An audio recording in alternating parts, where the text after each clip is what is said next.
E nós vamos falar agora sobre o luto bolsonarista, a descrição que faz o senhor Thomas Trauman da situação da direita brasileira, em que claramente existem aí algumas divergências que têm se apontado. Eu já falei para vocês minha opinião sobre essas coisas todas, e eu acho que ele tem razão em determinado aspecto. Uma parte da direita bolsonarista ainda está em negação, no ciclo do luto, né?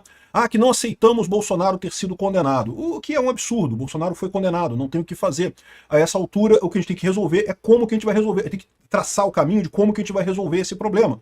É um absurdo Bolsonaro ter sido condenado? Não há dúvida nenhuma disso, evidentemente foi uma injustiça.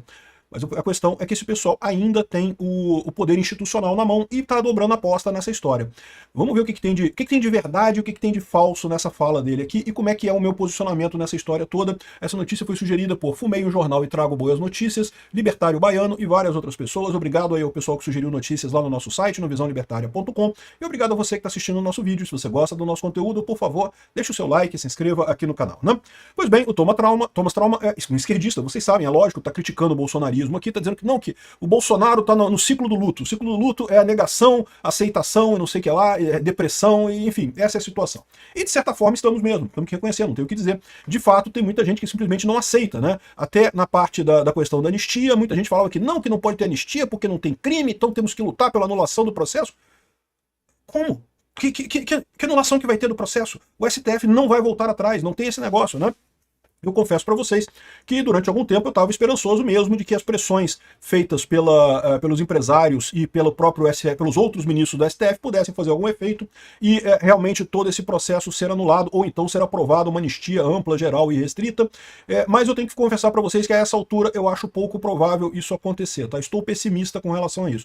Não me entenda mal, continuo achando que é a melhor saída para resolver esse problema todo. Mas o establishment brasileiro decidiu peitar o Trump e isso vai jogar o Brasil em direção a uma Venezuela. É uma coisa muito ruim, vai piorar a situação econômica. Aliás, eu vou fazer um outro vídeo hoje falando sobre a situação para as eleições de 2026. Né? 2026, hoje o Lula é o favorito, não tenha dúvida, marcou um golaço com a questão do imposto de renda, ainda tem algum impulsozinho da questão aí do efeito Canadá que ele teve aí nessa briga com o Trump, mas o ponto que eu levanto para vocês é, até aqui, de fato, o Lula ganhou essas últimas batalhas aqui, só que daqui para frente o muro vai ficar muito mais íngreme para ele, as coisas vão ficar muito mais difíceis para ele, porque você vai começar a ter o efeito negativo dessas coisas, né? Então eu continuo acreditando que nós vamos resolver essa situação, porque nós temos ainda o ponto mais importante, que é a população quer Bolsonaro, a população quer a direita, quer quebrar esse sistema que está aí, e nenhum nome é melhor para isso do que o Bolsonaro. Então, embora, de fato, a gente tenha uma derrota grande, não há como descrever de outra forma a derrota do Bolsonaro,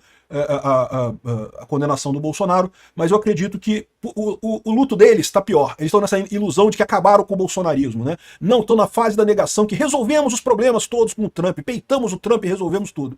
E aí, daqui a pouco, a aceitação deles é que vai ser muito mais dolorosa. Olha só esse caso aqui, né? Ele fala aqui, ó, pesquisa de grupo mostra misto de revolta e resignação de eleitores com a condenação do ex-presidente, né? Aqui, ó. É um processo em que a vítima, no sentido simbólico, não está morta, mas na UTI. É o que está dizendo aqui. Lembra, esse pessoal quer destruir o bolsonarismo. Eles acham que agora que condenaram o Bolsonaro, não, que vão destruir o bolsonarismo, que acabou o bolsonarismo. Não é isso. A resignação que algumas pessoas sentem, e que, de certa forma, eu penso também, acho que não vai ter reversão, acordão que tinha, já fez água. A verdade é que Bolsonaro vai ficar condenado mesmo e não vai poder ser candidato ano que vem. Isso não quer dizer, de maneira alguma, que eu acho que o bolsonarismo morreu. Ao contrário, isso só vai dar força maior ainda aqui. As conversas com eleitores bolsonaristas sugerem dois perfis de bolsonaristas, os viscerais e os pragmáticos. O primeiro grupo ressalta a fidelidade ao ex-presidente. Na verdade, eu não vejo isso não, tá? É o que eu falo para vocês. Eu me considero um pragmático nessa história, mas eu digo e repito para vocês, quem o Bolsonaro indicar, eu vou votar em 2026. O primeiro grupo ressalta a fidelidade ao ex-presidente. O segundo, a necessidade de vencer as eleições de 2026. É isso que eu falo para vocês. Isso é o mais importante. Esse é o caminho para a gente resolver o problema.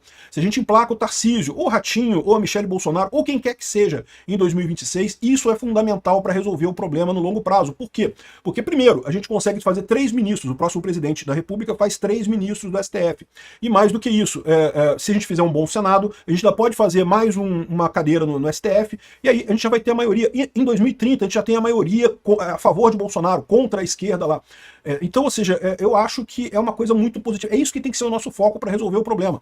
O Trump ajudou. Esse processo todo dele deu uma mexida no sistema aí, muito importante para marcar essa tentativa de enterrar Bolsonaro vivo como algo ilegítimo, né? A esquerda não vai conseguir mais fazer isso. O que eles esperavam com essa coisa toda era criar o consenso social de que Bolsonaro deu um golpe e coisa e tal. Isso não aconteceu. Ele fala, o pessoal que está aqui resignado com a condenação, mas a condenação é injusta. Ele deixa isso claro aqui, ele fala aqui, ó.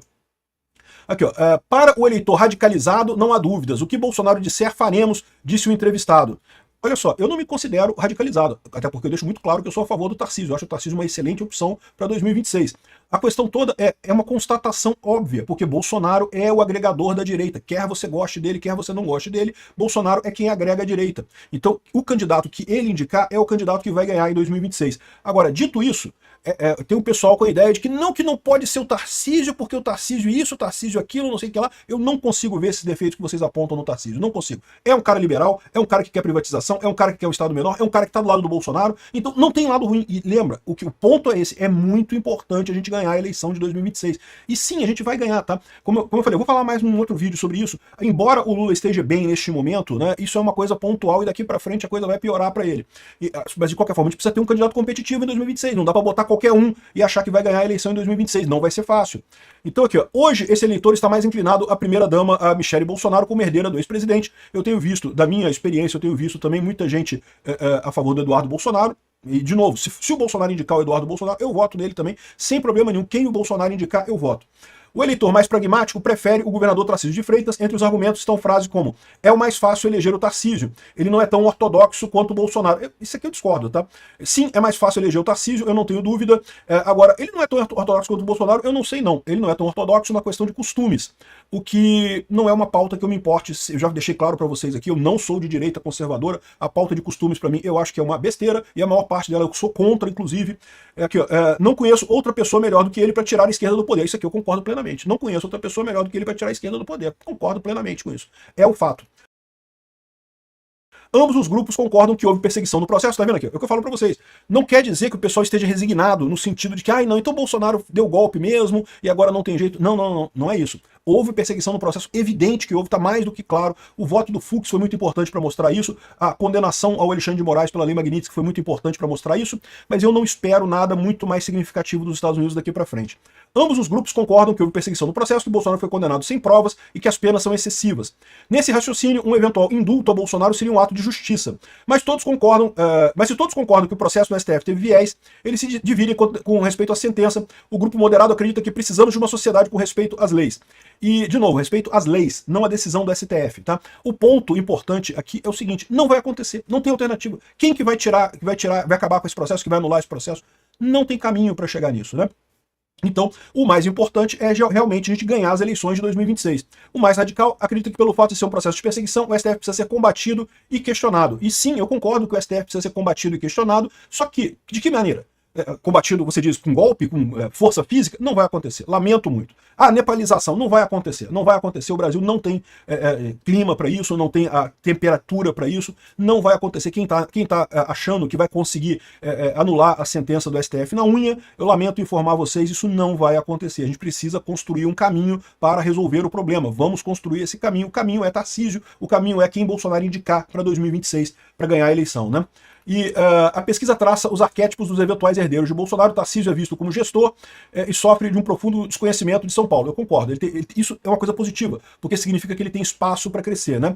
Ele não gera entusiasmo nem paixões. E a proximidade do Bolsonaro pode distanciá-lo da ideia de equilíbrio. Não, é o contrário, né? É justamente a paixão é o Bolsonaro nesse caso. E é por isso que é importante. O Tarcísio só é viável se ele for apoiado pelo Bolsonaro. Esse é o ponto central. Eu concordo 100% com isso. Voto em Tarcísio sem problema nenhum. Mas eu concordo que ele não atende ao quesito da polarização, que é importante. Lembra, estamos num equilíbrio de Nash. Não há saída que não seja os extremos. Esse papo de, vamos eleger um cara moderado de centro para resolver o problema, para acabar com a polarização, esquece. Equilíbrio de Nash é uma consequência matemática. Não tem, igual você falar, não, vamos jogar a bola pro alto e manter a bola no alto. Não, a lei da gravidade vai fazer a bola cair, meu amigo, esquece. É inútil tentar fazer qualquer outra coisa. Então, a maneira que o Tarcísio tem de se posicionar de forma polarizada, e é necessário para ele ter capacidade em 2026 para isso, é justamente o apoio do Bolsonaro. Essa é a única alternativa que existe, né?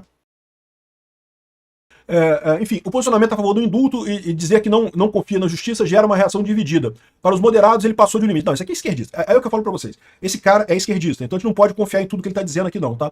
Mas parte do que ele está dizendo tem razão, ele tem lógica nisso daqui. Ainda mais que dão crédito pelo seu capital simbólico de ser visto como um técnico e coisa e tal. Enfim, essa é o que ele está falando aqui. As conversas mostram que a Michelle Bolsonaro carrega o fardo de ser esposa sem ter uma luz própria à sombra do marido. Ou seja, a Michelle Bolsonaro seria basicamente o Bolsonaro concorrendo.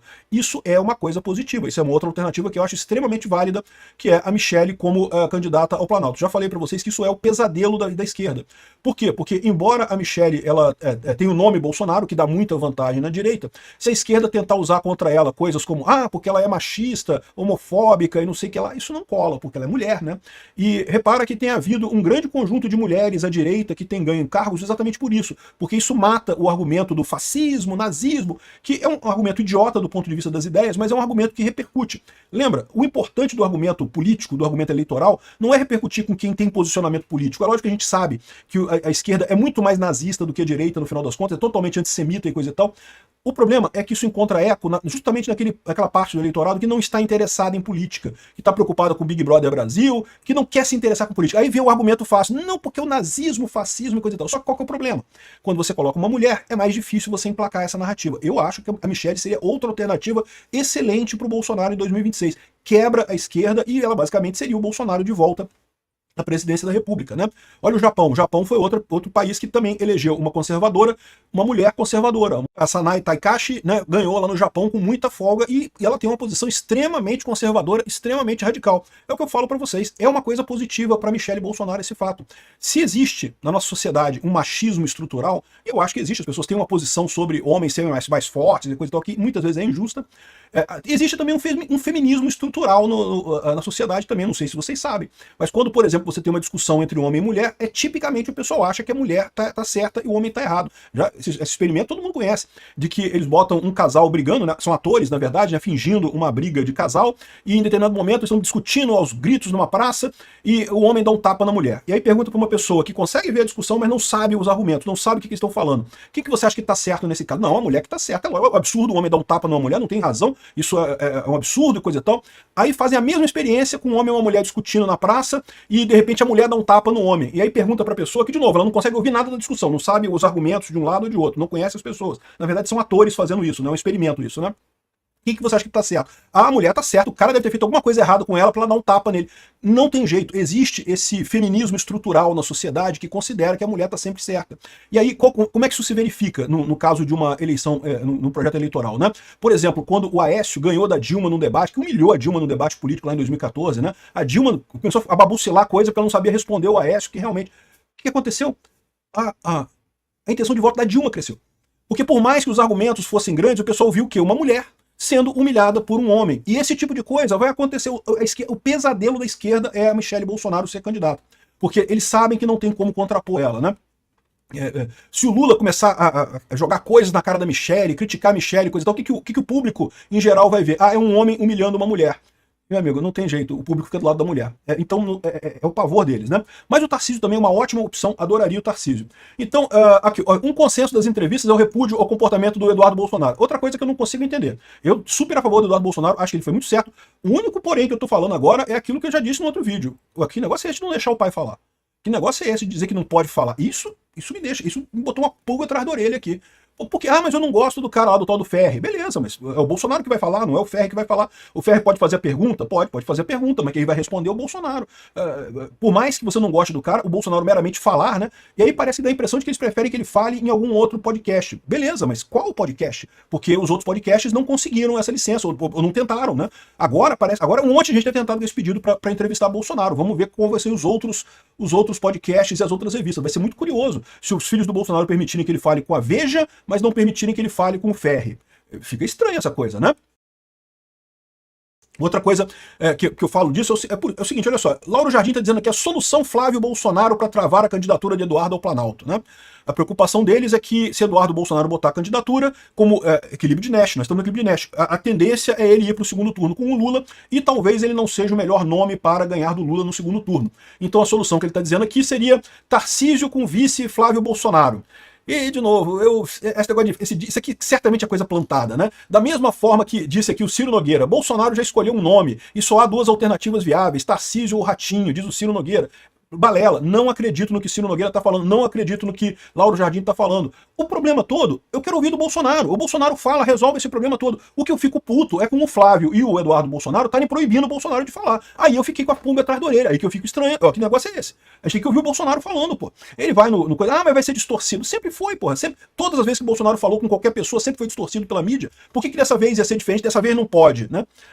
Enfim, outra coisa que eles estão dizendo aqui, ó, que isso daqui me preocupa, eu nunca tinha visto por esse ponto de vista. E o Fabiano Lana é um esquerdista, um socialista, praticamente um comunista, um folhetim comunista, o Estadão. Mas olha só, por sobrevivência, interessa ao bolsonarismo que Lula seja eleito em 2026, porque na visão deles, isso evitaria que surgisse uma nova liderança na direita que pode ameaçar o bolsonarismo e coisa e tal.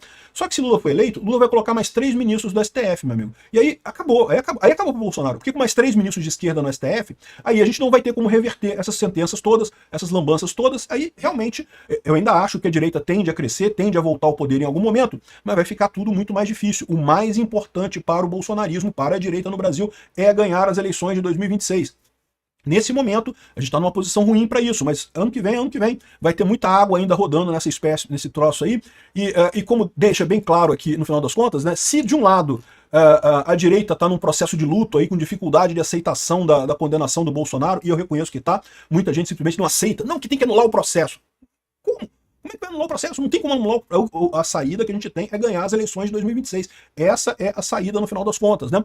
Mas o pessoal ainda tá, parece que, preso nessa história, né? E, por outro lado, se a gente tá no nosso caminho do luto, a esquerda tá num caminho do luto muito pior, porque eles esperavam, com essa condenação do Bolsonaro, destruir o bolsonarismo, acabar com o bolsonarismo, e não conseguiram. Como a gente já falou aqui, Bolsonaro segue como principal nome da direita e vai seguir por muito tempo e vai voltar à presidência, vai voltar ao controle do Brasil. Eu não tenho dúvida nenhuma disso. A esquerda deu um tiro no pé com esse negócio da condenação do Bolsonaro. E, com o tempo, com a substituição dos ministros do STF, a gente vai conseguir chegar lá. Vamos aguardar para ver qual vai ser o resultado disso daí. Espero que os filhos do Bolsonaro tenham o bom senso de permitir alguma entrevista do Bolsonaro, porque senão vai ficar muito estranha essa história.